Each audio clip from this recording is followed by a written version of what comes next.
Hey, what's up, Mixer? Welcome back to the PML. We took a little break, but it's time to continue the action in the PML qualifying section where we're going to find the top 2 teams from each group in North America who will make it into the Paladins Minor League. I'm Rainy, that's Pretty Hair. We're going to get into it right now as we show the schedule. We've already had some great games, Nick, 2 best-of-5s that have gone the distance. You casted the first one, I casted the second, both involving teams in it. And now we'll get to see BOORK and their 2 doubleheaders, I guess, today. 7-7 Gang and Downfall will be their opponents. Yeah, it's going to be a good one for sure. We've seen such an increase in the talent in the minor league pool, and that's why you're probably seeing these matchups that are just way closer the whole way through. You know, back in the PGS days, you get those good couple of matchups in like the week one, then you get them again in the finals, but in between, they fell off a little bit in competitiveness. Let's be real. That's not happening as much here in the minor league. This is good stuff that we're witnessing here, and it's more good stuff upcoming as we head into the map screen for the first set. This is obviously Bitey's team. It's Team BOORK, right? He's talked about how I would have known. He's had a lot of fun with this team, man. It's been a good kind of step down from him from the PPL. You know, obviously, I think he still wants to be back in there, but he's had fun with what he's doing here in the minor league. And I think that's where it happens. You get so high, and Bitey was in this place where he was so high for so long as far as, you know, he took the first seed at one point. He was nearly in DreamHack Valencia going, you know, making that run that G2 ended up making. All of these things that, you know, kind of, man, and when you stay there and you feel like you're just going down instead of up again, you lose the flavor of why he did it in the first place. But now he's back. He's like settled. He's happy. It feels good for them and his energy level. Yeah, they've floated around a lot. Very different flavors of bans across a lot of these sets today. Pip and Grover ban out. I would say Grover's not an uncommon ban these days, but Barrick and Pip I certainly wouldn't expect to see down there. Torvald will come through first. Yeah. And what will follow? That's always a fun question to ask yourselves because it could be so many different things. Yeah, there's a lot of valuable assets to go alongside the Torvald, and Bomb King is definitely not one of them that I would expect to see foregone. I think that he's a great pick. We saw Poison do some work with him in the last set with Ferocity. But Makoa and Ash, that's a deadly pairing as well. So you have to watch out and make sure you have enough frontline pressure because the Torvald by himself probably not going to be able to do it. Big Game Cassie's been a big factor in a lot of different games, and it's one of those things that's been there for a long time and just kept getting buffed because no one was playing it. Yeah. And it's definitely the hardest, I think, of a lot of Cassie's talents to run with. So now that people are getting really good with it because they're being just forced to run it, it's really kind of been awesome to see the actual impact of this thing as Cassie swings for 1,100-1,200 on some of these tanks. Oh, it's absolutely ridiculous. And I guess they assume that, you know, we can just get the Cassie Damba. We already saw the Makoa Ash on that side, so we'll take the Inara as our main tank a little later. And the Yomi Zen, he's been extremely effective too. What will be the last pick? Who will be the healer? Most likely, oh, I was saying maybe the Saris would come through, but it is the Grok. And since he is a solo healer, you would assume that this would be more of a, you know, a healing focus. Maybe Totemic Ward. Possibly. Spirit's Domain, I'm verdict's out on that one. There got to be... Sure actually, you're right. It's probably Spirit's Domain. If not a lot of people are running Totemic Ward anymore, Grok is a rarity in that Healing Rain is actually a substantial increase to throughput and a loadout, and no other healer really has it. You have it in the way of cooldowns if you want to slice it that way. Right. But of just raw throughput, not many people have that. Yeah, Grok's got kind of that thunder there. Bitey will be playing it. Pretty standard talent selections there for blue. Grumpy Royal Subjects. Of course, Mercy Kill there for Lumsy. You've seen a little hunting party. Yeah. Mostly the nade launcher style here for Tyra. But it's been good to see her actually kind of come in and be not a staple, but around. Yeah, I agree. I like Tyra, and you know, just the way that she got that little bit of lifesteal on her base weapon is giving players some more confidence to run her on these maps, where she was always decent, but other picks seem to be getting the flavor of the month a little bit more than her. A little bit of a circle. Yep, the do-si-do, the ring around the rosy, Jaguar Falls. Look at them staying together, dude. They know they got Grok healing them right now. They are not wanting to get too far away from the lifeline, so to speak. And a very tanky squad from BOORK. These are beefy boys and girls on this lineup for sure. So even though it's Torvald Zin, hasn't really had an opportunity to penetrate the backline yet. And that is the big key. Ancient on the point. Irvin here, a great player from the Brazilian side of things who will light you up on the flanks. Eevee especially, just this is interesting. Never have I seen a team hard commit to staying so close together the entire time like they have. But they know they're playing with a Grok. I mean, BOORK certainly know what they're doing with this not exactly vanilla composition. And that's a good wall as well. It shuts off Loomsy. That's where someone else needed to show up. But Kresnik and the rest of the squad from BOORK feeling just, they're in control. They just have to wait long enough. Toa and Ancient find kills at the exact same time. But one is onto Gervin, one is onto the front line of the squad, and this helps the Spexy to feel a little more confident, rolling in, finding another kill, and maybe putting 7-7 Gang in a good spot. And it really came down to ultimates, and not to say that BOORK didn't use ultimates either, but 7-7 Gang is getting more value out of what they're bringing to the table. And part of the flaw in, staying so close together is they get poked, but no one ever goes and finishes it off. No one's chasing these kills down. Yeah. Kresnik was the one who flew closest to the sun, and he was the first to fall for it. Now, I don't know if I look at this lineup and I say, you know what's the best healer in the world right now? Grok. I don't know if I think that, but you know what I think Bitey might think is that let's do Grok here, because I think he really runs on that emotion, that energy that, hey, I want to play Grok, so let's play Grok. I want to play Bomb King. I know I'm a support for our team, but let me play Bomb King. And it's not quite showing why it was picked up here. The CC immunity is not coming into play a lot. You got Dread Serpent, you got stuns. You could bend almost any composition to play in a clump like this around a Grok Totem. It's just a question of, is this the right way to do it? Yeah, I guess I'm not seeing, Maelstrom, I could see that with the Inara and the Torvald. Really good targets for the Maelstrom. But man, maybe it's Spirit's Domain. I mean, he's looking like... It is Spirit's Domain. Okay, he had switched. He started with that. Okay, cool. So yeah, running the Spirit's Domain. We'll see. I'm really interested to see how this, continues output-wise. Maybe we can check the healing charts and see how he's doing. 74,000, so really... That's there is a way. I think if they had their Tempest... If Kresnik did what he did when Tempest was available, right, they get good poke, but then nobody was chasing it down. If they then say, we have Tempest, time to chase stuff. Yes. I think that's a really good way for this team composition to work. They never got off the ground. They were playing that stayed... We're so close. Yeah, on the landing strip there. Never really took flight. Jab, Gervin finding a couple of kills. Obviously, this is just part of the momentum that's been carrying through this entire round after first winning the point. You see they're all on streaks, so no one's really died since then. It's been a very slow-paced game with not enough damage to really do anything in finding successful kills on the 7-7 Gang.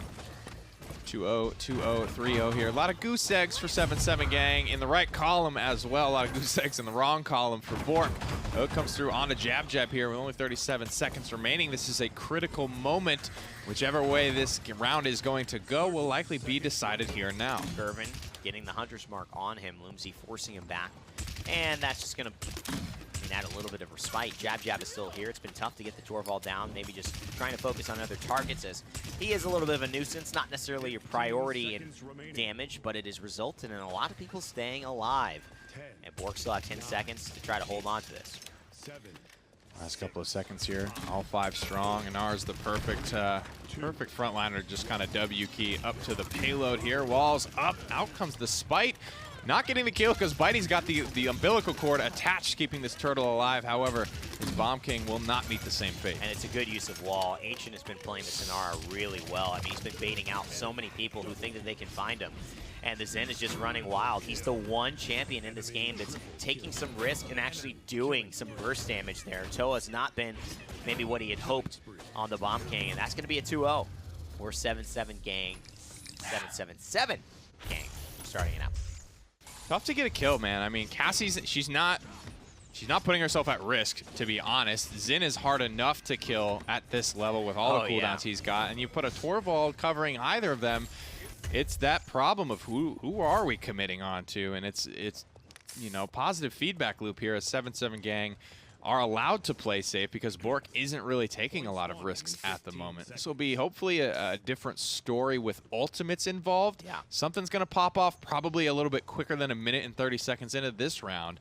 But we'll have to wait and see how exactly that unfolds. Maybe a Hunter's Mark, maybe a Tempest. A Crossfire into a Tempest. The problem is that Cassie is not CC, that Tyra's not CC immune. So even though Bitey will be okay flying around, Tyra could get feared out of what is her highest DPS moment in the game. And that Hyper Beam, that's just going to settle it all right there. Kresnik, see you later. That's a triple kill from Jab, and Gervin gets in on the action. That fight's over before it started. Oh, no, dude. You hate to see that. I think or you Jab love Jab to see loved it. Yeah. I think, depending on your perspective, I think a lot of things in life you'll hate or love to see. True.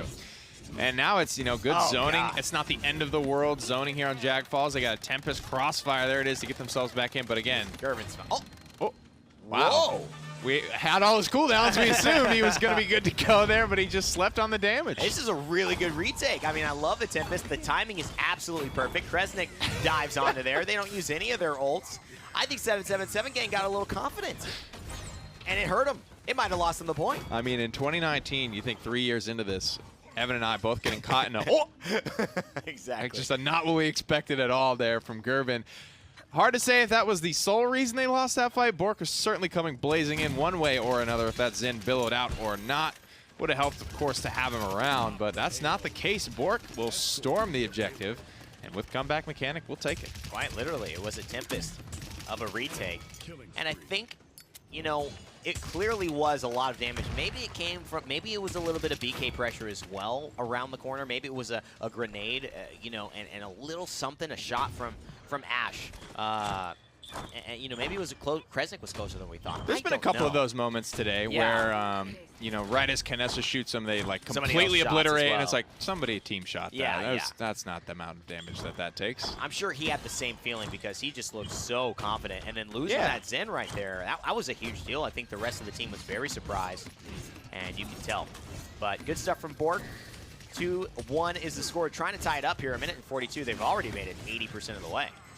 40 on the clock here. Ultimate's online for BOORK. They almost have all 5 up and available. 777 gang is not exactly in that type of position. They lose a Spexy here as well. Kresnik is ready to get aggressive. Hits a big hook into the backline here, but I don't know. Target priority here. It seems like a lot of people are fighting a lot of different things at the moment. Yep, and that's the big thing that I've noticed as well.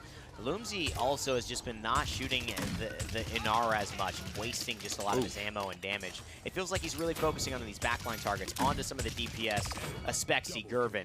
It took a little while to get those kills, but at least they did come. Spexy showing that he's locked in on the aim. Bidey having to ghost walk. He will just get around the corner.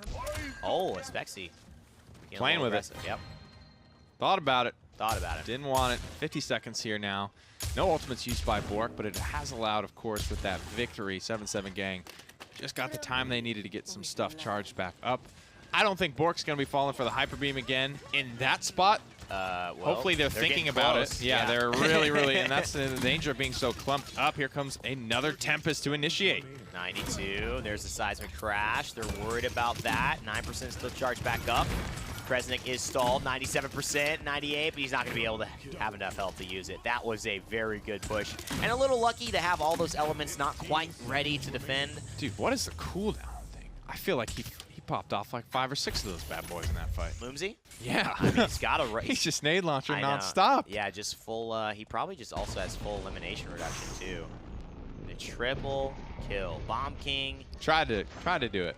Tyra and Makoa.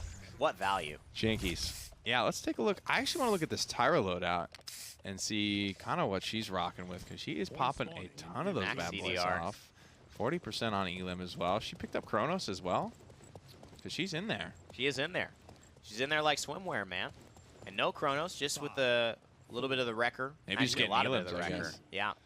That 40%, I mean, it's probably I wonder how that works. Does it take 40% off of every charge currently on cooldown, or just your next? Probably just your next charge. One, and you just have a ton. I mean, they're always, you have 2 in reserve, and you keep getting the 3rd back, and you're just using it. And you get a kill, you get that 2nd. You have so many on belay, so to speak.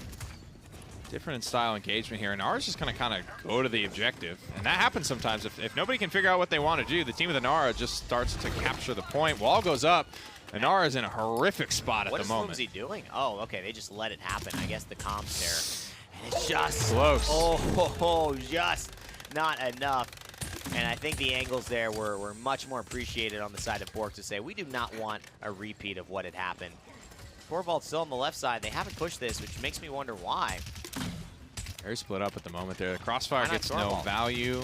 but I think he thought they were pushing after the Hyper Beam came through with the assumption that there was going to be kills, but nothing actually died to that. 78% for BOORK here, who have managed to stay in close proximity to one another, which has pretty much been their win condition. And I think maybe they're just happy to keep eyes on everyone. No, he's outside, he's to the left, don't worry about him. Focus on the point. Zen's coming back. The priorities clearly have shifted for BOORK. That's one of the things when you have these types of experienced players. Gervin just going to take his own life, reset with his squad. He knows there's no point. They've already lost the point, and now they have to defend. Win or lose here, qualify or not qualify, BOORK with Kresnik and Bitey are one of those teams that is going to be hard to count out at any point in a set. Right. Because those are two very active minds for the game of Paladins that are never going to be giving up and are going to be constantly thinking about how do we evolve to start succeeding if we are not already. And even if we are, what's plan B if something goes south? And I like to think that they have enough good humor between them that even if one is having a rough day, the other one can keep each other, keep them, you know, heading the right direction. I know it was tough for Bitey sometimes to keep the entire team of SK when those down moments were happening pretty heavy. All feeling good, but hopefully those two can help each other stay strong. I mean, we talked about that when Bitey got Vex on his squad long ago. Yeah. How important that was, just to have a dude like Vex who's such a positive force on whatever team he's a part of. Absolutely. And, you know, just wants to succeed and wants to try hard and wants everyone to have fun doing it. It's good to have as many of those types of personalities as you possibly can here as BOORK start to charge their way in. Tempest, such a great tool to engage with. They have shown us that time and time again. And here he has the shoulder bash ready, but he's not even going to need it. Especially gets the bubble. How fast can they melt through it? Good body block there. Mother's Grace, so Inara doesn't move as well. Ancient doing the things he needs to hold this down for his team. Another wall. He's been very strong at finding the moments to use that. And he didn't get Loomsy as a result. But here's the King Bomb. Maybe a little late. It's not going to do much damage. Bitey does find jab, yeah. Yeah, good job. Kind of like what a shield. Trying to target swap there a little bit there. Gervin ends up getting to the back line and takes down toe. Regardless of the fact, Bitey's in a spot where he's got to fight until Ghost walks up and available. Up and over Inara he goes. Will they still get him down? And they do as Spexy finds it right on Bitey's left butt cheek. Right on Bitey's left butt cheek as he gets, you know, those orcs.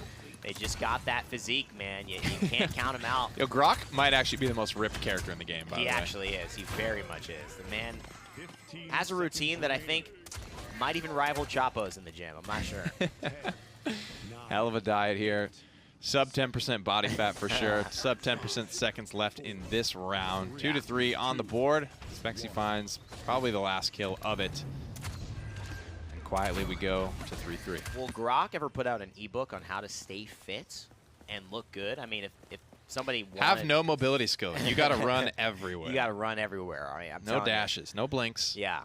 Toes on the ground, boys. I mean, you think Astral Traveler just happens? Like, I just run faster. It's a sprint workout instead of a jog. It's just, yeah, my legs. My legs, guys. Come on. I mean, this doesn't just show up like this. 11-9 for Toa, though. He's definitely been a bright light on Bomb King, but it's been a rough game. It's been a game of adjustments, that's for sure. None of these teams have really had the better end too convincingly. There have been plays that have set the tone. You definitely don't expect Bomb King to be below Inara on Jaguar Falls in damage. That's definitely not where I sit the King. I always say I think this is his strongest map just based on the range. Anywhere you attack this point, it's like a good range for Bomb King to be in. And he's all in hand. That's all of his damage. Yeah, you have corners. You have a lot of angles to play. Bitey here has the question mark. Do we go for a Tempest now? Do we get a pick first and then use it? Do we save it in case we lose this fight and have to try to come back as 5? A lot of questions. And he's going to use it now. The Tempest activates. They don't have the Crossfire yet, so they won't use that one. Gervin getting a ton of damage onto Kresnik. And there's the Ancient Rage. He baits it out, sees it coming. And there's the Billow, though. Will they be able to get Gervin out? It looks like Kresnik does not want that to happen. He needs the kill he worked so hard for. He had to hit that shot, but he wasn't going to get the kill. Anyways, I think it would have been one more, but it does the job. Yoink, and he'll take a Torvald and a Damba. A consolation prize I'm sure he's happy with for the time being. 3-3. Remember, this is it. 60% and climbing. 7-7 gang in a bit of a spot at the moment. All they've got is a Inara ultimate. I don't like anything else that they've got to take this back. No, and it does not look like they're going to be able to touch. I mean, the Inara, she can only walk there. No blinks as well. She's one of those that unfortunately has to do all the work herself, except she's just not, doesn't have that sprinter's body. She's got more of that graceful walk. and will not get them this comeback this time. BOORK will take game 1, and as we head into the post-game stats for that one, curious to see how Bidey was able to keep up or extend his lead in the healing side of things over the more traditional Maldamba. Some rough patches for sure, but that is what it looks like to stick to the game plan. I mean, small adjustments as to where we're fighting. One person's maybe breaking off a little bit, but 238,000 healing. That's a lot. A lot of that enabled by the fact that, again, they are sticking to the game plan. They stayed close to the totem. That is 5 people getting healed by the totem when it came down to it. Yeah, I mean, 4, 5, and 16, admittedly, I mean, does a little bit less damage than Outlander there. But the credits, you could tell the presence of mind Bidey had and who to heal, when, why, and how. It all worked out for him. That healing rank going to help out as well. So great stuff.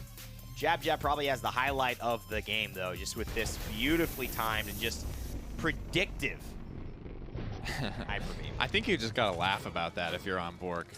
I don't know how too upset you are about that. Thankfully, they had comeback mechanics to help keep them in the game there. They did end up grabbing that payload despite that triple hyper beam. That was the time when Gerben kind of went down and we both kind of said, huh, that was kind of weird. Yeah. Had all of his cooldowns up here. Great moments from both squads here. Very different play style compositions. Both highlighted very well, but it will be BOORK coming out on top. So BOORK take game number 1, and that's a good sign for Bidey and Kresnik. They seem like they made the adjustment. Let's see if map 2 will hold the same story or if it will change fates for these teams trying to qualify and do their best in this last day of our PML qualifiers. Serpent Beach, where we'll head next. Yep, and that's certainly going to demand some composition shifts from Jaguar Falls. You can't be running around with stuff like the Tyra on Serpent Beach. It's not going to work as well. You need some type of up-down. We've seen teams do it in the past before, but it is a struggle. A lot of times that team might have Mako or something just to get. There's so much high ground on Serpent Beach that if you're not controlling any of it, it's not going to be an easy road for you. And I'm not sure if 777 gang are really comfortable with the way BOORK are banning right now. I doubt it. 2 supports, guaranteeing a Grover, putting them into a second-tier support in their mind. I mean, I think Saris can still work. She's actually pretty good on this map in general. Long lines of sight, good AoE healing, a good convergence, which actually will hit, you know, pretty consistently on the open kind of fishbowl fighting point of Serpent Beach, but Torvald Mako is scary as well. You also have a very predictable start of clumpiness on Serpent Beach. True. BOORK has already shown a propensity to want to clump. They've also picked up Grover, which promotes it. Could be a way that they want to go, but it's just it's a different style, right? Supports so rarely have pressure put on them in a draft. Yeah. To where it's going to, you got to turn your head to a 7-7 gang and say, you ready for this? Like, what do you want to do? You good? Like, how do we want to play this now? Torvald Koga, scary on paper. A lot of times scary on practice. Koga, a lot of times for me, falls flat on his face or wins the game by himself. So we'll have to see what happens here. We saw that in the set. You and Gore were casting with Dentik, who just had a great performance and sometimes able to make all the difference, sometimes couldn't get the job done. Grok is going to be taking, this time, most likely a Maelstrom Grok, and I like that to counter the Torvald and to counter the Ying. And Vivian as well. People still love her for shielding those, shredding those shields. Yeah. Even though she doesn't have that talent anymore, she has the talent of a lot of damage in one single magazine. Very talented in that Wrecker's very open and available to grab as well. Strange comps from these squads here. Both teams kind of risking it for the biscuit, going very hard down the path they have chosen, so to speak, which I like. I mean, if you want to do something, do it right. And I think the Kinessa, it's going to be a pain. I mean, they don't really have any high ground pressure. They do have the Grover from range, but going into the secondary kind of damage dealer support as Grok instead of the Pip that they banned, it's going to be tough to get to the back line or have any type of real mobility to challenge her. Could be rough. I've seen this like once this season, and it was Bugsy, and he was getting... It seemed like a thing he had practiced in scrims because they knew exactly where he was going to be. They had someone parked there waiting for him. That being said, deep roots. I don't know if they're going to do that this time. We'll have to see the way it goes. And when you have 2 supports like this, you can do that. You can take the utility talent on Snex. You can take the utility damage talent on Toe as well, and hopefully have enough in between. I really like the way that this deep roots is showing up here, and it works well.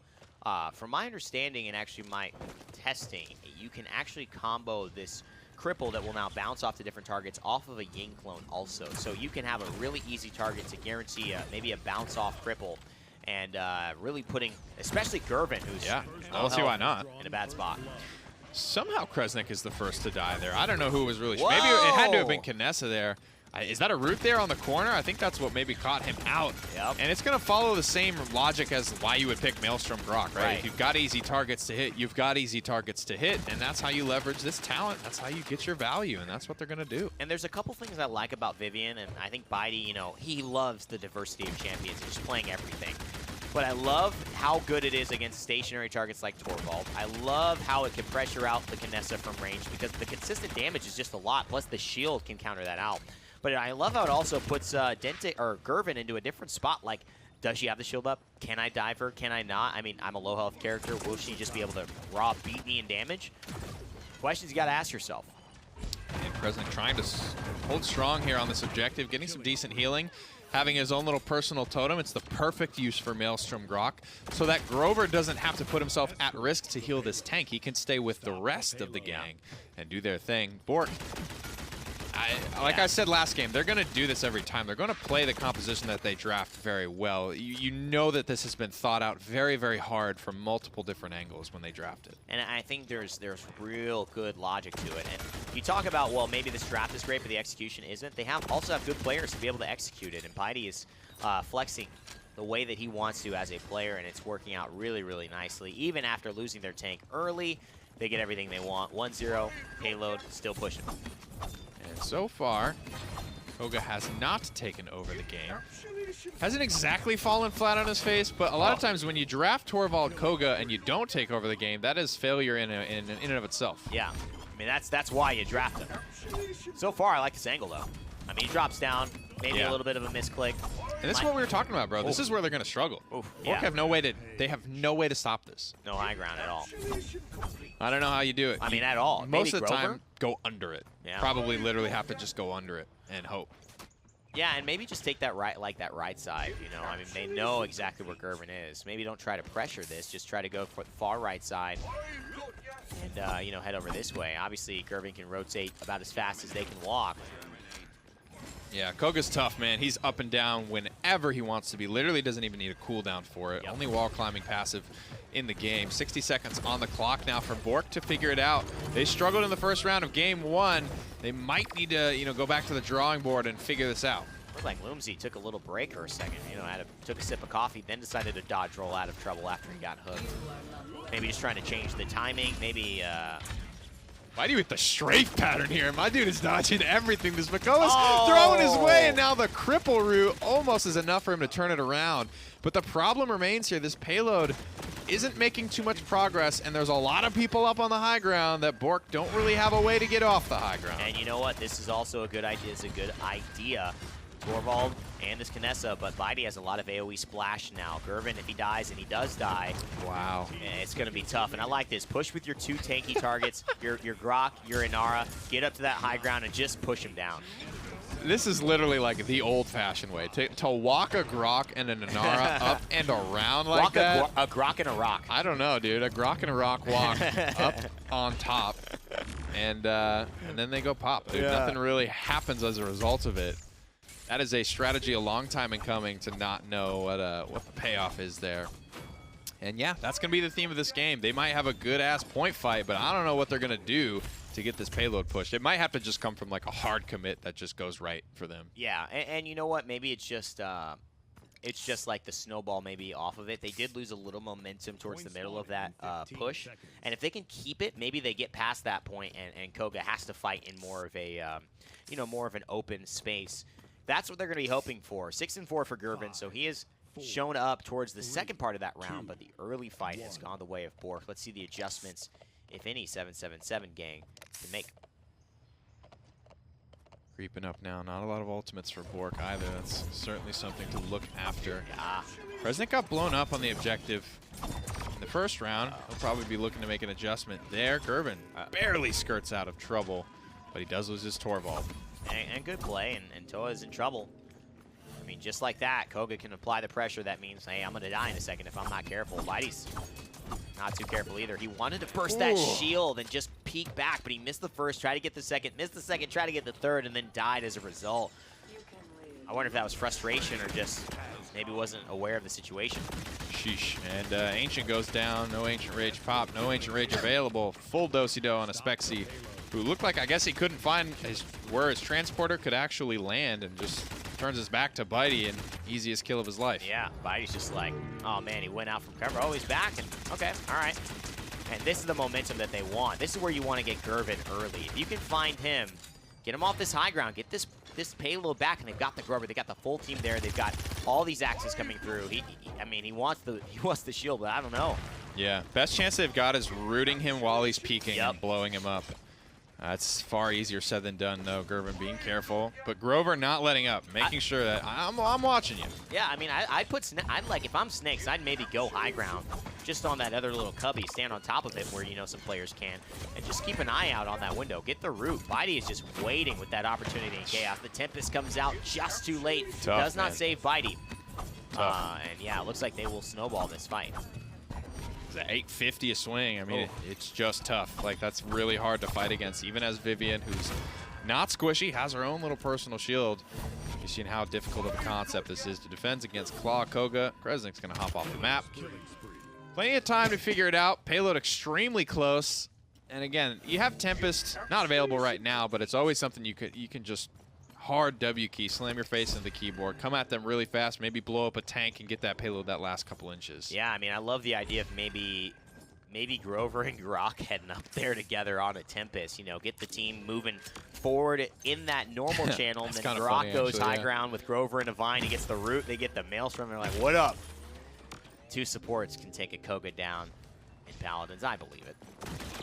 40 seconds to figure it out here. Sentinel's ready to go for Bitey as well. Whoa. Plenty more ultimates for the 7-7 gang compared to BOORK. Gervin does get his backline pick, though, and this is where things get awkward. Yeah, but he has no support, and he doesn't have the bubble, and that's all they needed. They just need to get that bubble off of him. Ooh. Good snipe there from Spexy. Bitey, excuse me, Toa getting some good healing there. They're trying to get jab as well. Use the totem for himself. Spexy hasn't hit that headshot in a minute, and now Toa is able to stay alive here, getting more pressure, and there it is. The sniper moves into a better angle. A good hook there on Illumzi. This should spell the end of this push. Yeah. I mean, you're seeing the high ground dominance as well from 7-7 gang. You know, Gervin can drop in whenever he wants. Spexy is full control of the map. He ended up, didn't work out, but he ended up completely on the other side of the map because there's just not enough mobility there to punish from BOORK. Yeah. Overtime will expire here. A lot to work with, a lot on their plate to kind of figure out, but BOORK have, you know, it's a market improvement from the first round, and they're probably only going to get better from there. Snake's not really able to do much from a damage perspective in helping out with this Koga. Although, you know, theory crafting, you'd think maybe that's where it would come from. Another version would be if Kresnik had Summit in his loadout. I don't think he does, but that is a card that allows Inara to knock herself up with her wall.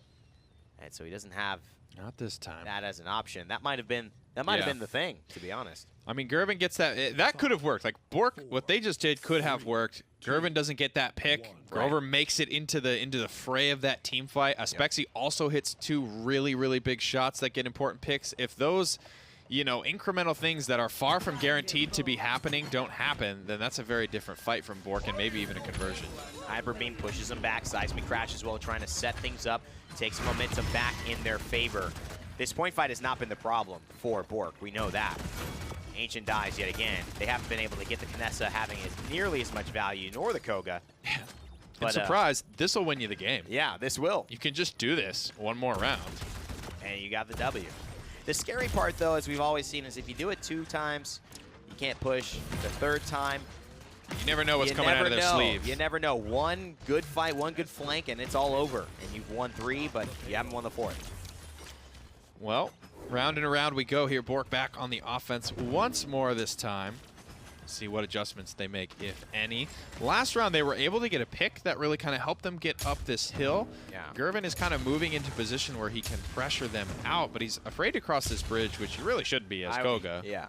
Switch stances and one shadow step will get you over there. That's true. And I think he's just waiting for that bubble. Clearly, you know, some really good stuff. But man, it's so amazing how the strat is so similar. I mean, it's It's the same exact thing. I'd love to see Snex just take a different approach here because I really feel like he's the answer. But clearly, the call is stay with the team. Let's move as a unit. Together, we are stronger than one. But oh no, Kresnik finds Gervin. That should be it. Remember what we talked about last round? Gervin drops in, gets that pick. This is what happens if he doesn't drop in and gets that pick. He gets blown up this time around. Spexy misses that shot. It's all the stuff we talked about that might not happen this round, and it's not happening, and now look at where BOORK are. And you know, this is also 2-3 points won now.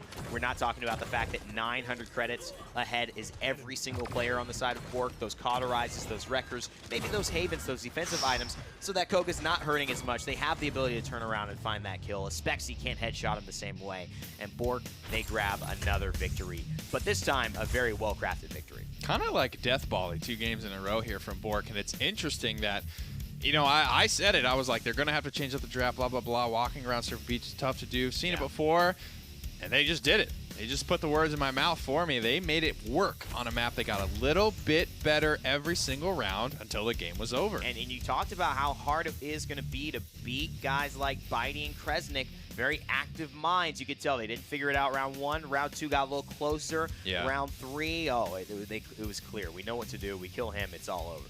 A colossal brain squad, if you will. Colossal brain. Tough, tough stuff. Lums, you know, it's not super pretty. 4-9, 3-3, 0-5, 4-4. Bitey kind of popped off a little bit there, 13-5. But other than that, you know, I mean, that's just winning the game by, you know, moving correctly through the map and putting pressure where exactly it needed to be. And those roots were great. I love the innovation there. Not all the time do we see that. A lot of European Grovers will still run Rampant Blooming. But we saw the deep roots, and I thought it played really nicely into this lineup. Jab, Jab, and Gervin, they were a nuisance, but eventually were overcome by the pressure. Yeah, big shots certainly hit throughout the game by Spexy. Yeah, that's the stuff that keeps you in the game, though. That's the whole win condition of the sniper. Sniper hits shots, you win game. Simple as that. Sniper misses a couple or gets taken out. Stuff gets much, much harder for you there. Bitey running and gunning, staying out of trouble.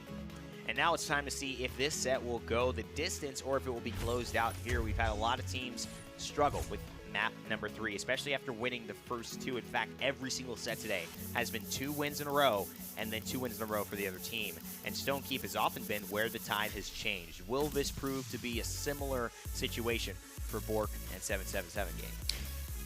Based on what I've seen, I would give it to BOORK because Stonekeep is a map like Serpent Beach, where it is a very traditional way you just fight this. And it has to come of like just literally in-game adjustments about how you shift the momentum and how you start to win on Stonekeep. A lot of support pressure here in the ban phase. They say, we're going to call your bluff. We're not giving you Grover. Yeah. You're going to ban out Pip and Maldamba? Okay, we'll ban out Grover too.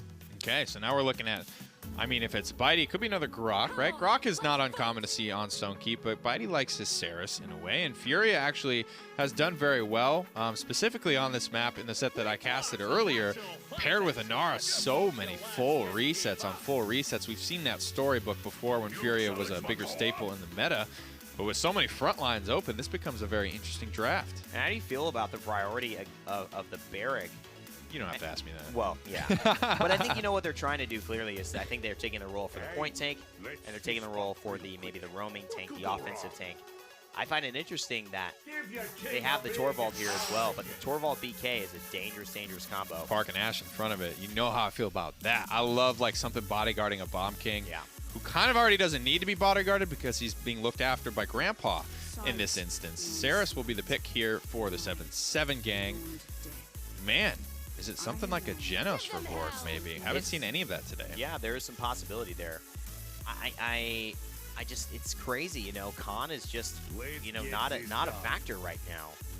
And it's still very, very good in my opinion. Victor, this is reminds me of a Bitey pick. And so I think we may see Toe on that BK and Bitey on that Victor. Maybe the Victor could be the Grok. You don't really know, and that's it's right. Could be. That's what makes it tough about having a guy like Bitey on your team. When you go from Spirit's Domain Grok to then playing Vivian, it's like nobody makes that shift. No. Nobody plays those 2 characters in a set. I don't think anyone ever has. Maybe never will. Maybe never, exactly. It's a Bitey special, but Bitey is special. And so are these matchups. As we head into Game 3, Stonekeep is where the action will transpire. Well, obviously, I want to see this game hard carried by the Torvald Bomb King combination there.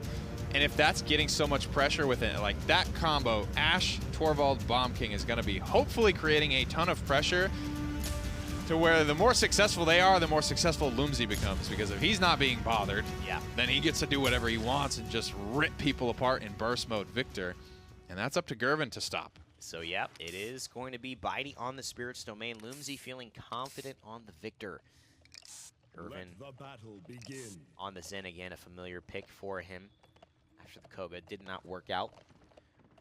And the left side and right side. The left side seated, but a really good shock pulse is going to get the dismount and going to get some damage and now give a great advantage over to BOORK here on the high ground.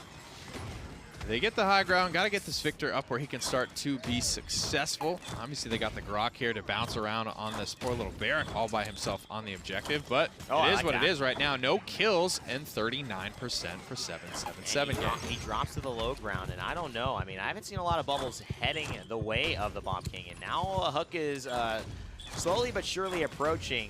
I'd love to finish off Ancient if I was BOORK, but they're not trying to give too much up yet. Maybe Kresnik will be the one going down to chase, and he does at least create that space. A Grumpy Bomb here, forcing the Billow. Jab gets stunned, but still no kills. Ooh, close here to first blood. A very awkward engagement here. Nobody falling just yet. And 777 gang chipping away at this capture. 60% without losing a kill. It's hard to call that a loss in anyone's book. No, not at all. I mean, I think these guys know exactly what they need to do, and now it feels like BOORK are feeling under the pressure to do something themselves. Kresnik is looking like he's going to be the first blood, and he is. It gets picked up by Saris, and now the Crossfire already charged up because of how long these point fights have taken. Is looking good, and man, oh man, Toa hasn't gotten any kills here. Torvald, I don't know where he's been. I don't know what's happened.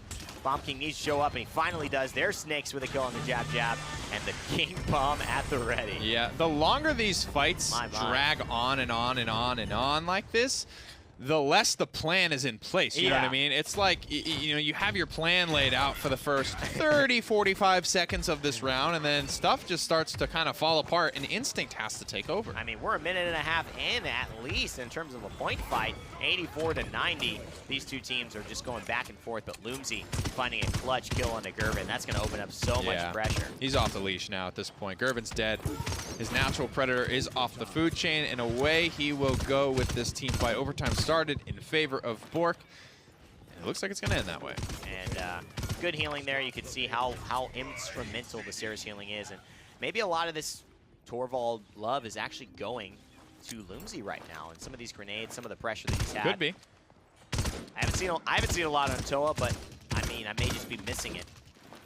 No, I don't think you are. I don't think there really has been much in the way of the King. But that's the way a Colossal Brain squad would play Torvald, realizing you don't have to just like turn your brain off and bubble the same character. Sometimes it could be Ashe in there that really needs the bubble. Bonus damage is still good on Ashe. If Ashe is good enough to pick without bonus damage, imagine how you'd feel with bonus damage. That's true, and just extra healing or at least extra pressure, extra shielding.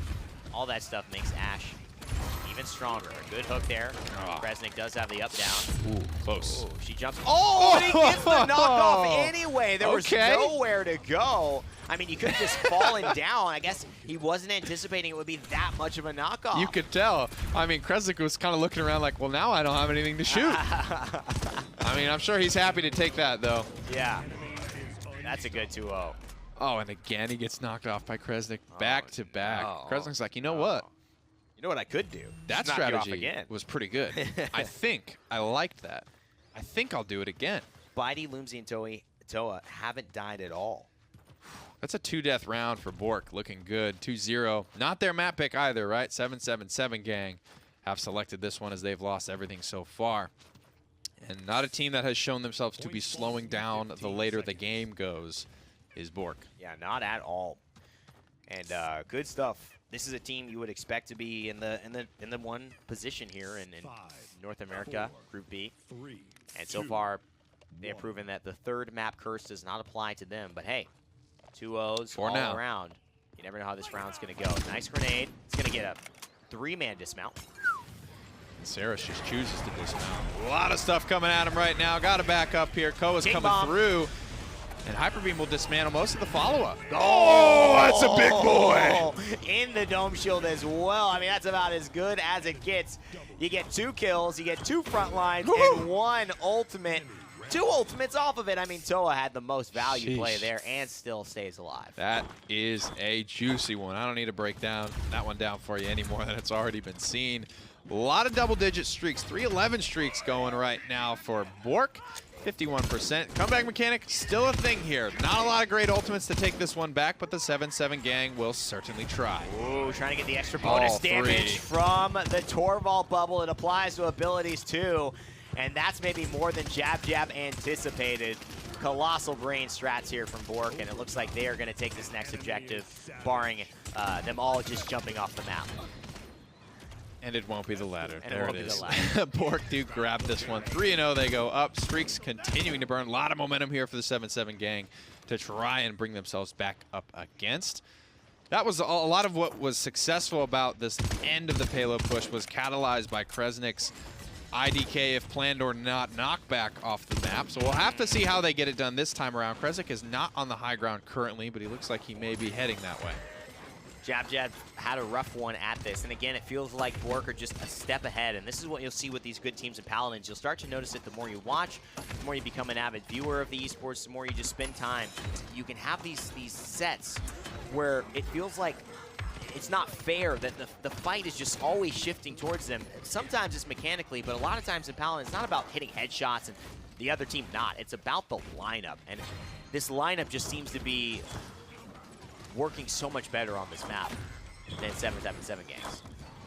130 now to figure it out. Zin's starting to put some pressure on in the back line. Lumsey 7-0, I think, after that first round, and we talked about how the more pressure BK Ash Torvald creates, the more pressure Victor, it's going to be a positive feedback loop. It's going to be something that's tough to deal with, and this is the guy I'm looking to kind of shut Victor down. Victor's not really being babysat by any capacity. At the moment, he's got teammates around him, but I don't know, man. BOORK are doing a good job of keeping people safe. And a really good grenade opportunity, too. And what you're seeing Lumsey do is kind of using all of his bullets here most of the time, because then he can throw that grenade in and get 12 ammo back for each person that is being hit. The hook actually keeps Jab Jab in place, but it feels like the barrage is a little bit off the mark. He still finds a Spexy, and this payload is moving in. This could be the end of the game, ladies and gentlemen, and the end of the set here with BOORK taking 3-0. Yeah, and Gervin's just being chased further and further away. Kind of the same thing that was happening in Monkoga. He would try to get in. If he didn't, he's forced all the way out. BOORK do such a great job at reconvening on the objective and fighting and pouring damage on damage on damage on damage to this Makoa. Too much to deal with. BOORK 3-0 in the most convincing fashion, solving problems, picking new drafts, being a step ahead in the ban phase, and obviously the execution of their drafts. They clearly deserve to win this one. Yeah, that's tough, man. They did a lot of cool things and a lot of cool adjustments, right? That's why you never really give up on a team like BOORK. Talked about it in game one, and they just continued to show that that sort of aspect about themselves throughout the entirety of the set. 100K up on the board for Lumsey. That's a big number, and it wasn't even the guy that we kind of expected to carry the game. That's what type of team this is. They will hit you in a lot of different angles if you fail to put pressure across the board. I mean, 33,000 damage taken. I mean, Lumsey was, 12,000 damage ahead taken than Toa. So maybe that's why Snakes was realizing that I need to keep my boy alive here. He's doing all the work, and he also is just getting focused by these guys. And it really worked out for him here. Set 3 is over. BOORK take the W here. And, of course, moving on, we have one more game to round out this North American PML qualifiers. We are going to take a quick break. We'll be right back with the final set of the day to determine who is going to be making it here in NA.